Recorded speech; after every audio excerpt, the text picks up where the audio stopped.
শ্ৰদ্ধাভাজন football প্ৰেমী ৰাইজ, আজি দিনৰ 3টা বজাৰ লগে লগেই দবকা নেহৰু ময়দান খেলপথাৰত mega prize money knockout championship পুৰুষৰ ফুটবল প্ৰতিযোগিতাৰ প্ৰথমখন আকৰ্ষণীয় ছেমিফাইনেল অনুষ্ঠিত হ'ব।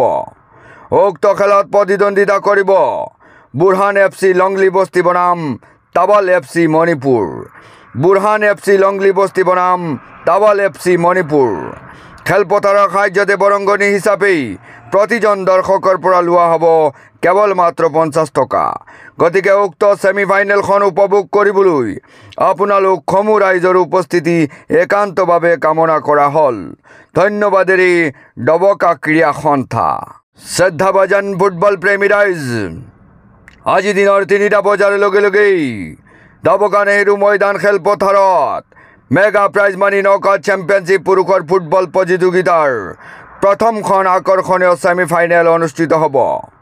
উক্ত খেলত প্ৰতিদ্বন্দ্বিতা কৰিব বুৰহান এফচি লংলি বস্তি বনাম তাৱাল এফচি মণিপুৰ। বুৰহান এফচি লংলি বস্তি বনাম তাৱাল এফচি মণিপুৰ। খেলপথাৰৰ সাহায্যতে বৰংগনি হিচাপেই প্ৰতিজন দৰ্শকৰ পৰা লোৱা হ'ব কেৱল মাত্ৰ 50 টকা।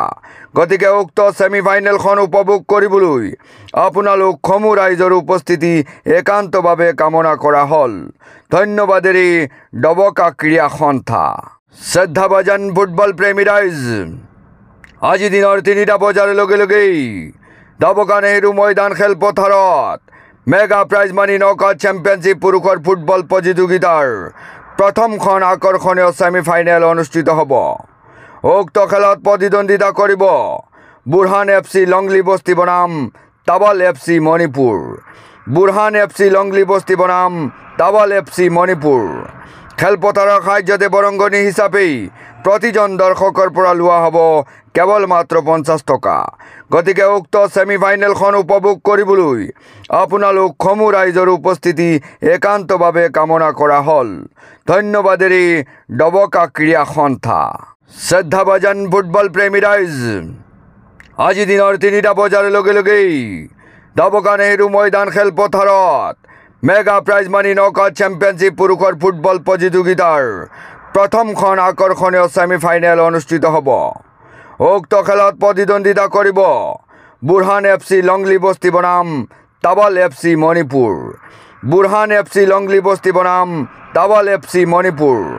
খেলপথাৰৰ সাহায্যতে বৰংগনি হিচাপেই প্ৰতিজন দৰ্শকৰ পৰা লোৱা হ'ব কেৱল মাত্ৰ 50 টকা। গতিকে উক্ত ছেমিফাইনেলখন উপভোগ কৰিবলৈ আপোনালোক সমূহ ৰাইজৰ উপস্থিতি একান্তভাৱে কামনা কৰা হ'ল। ধন্যবাদেৰে দবকা ক্ৰীড়া সন্থা।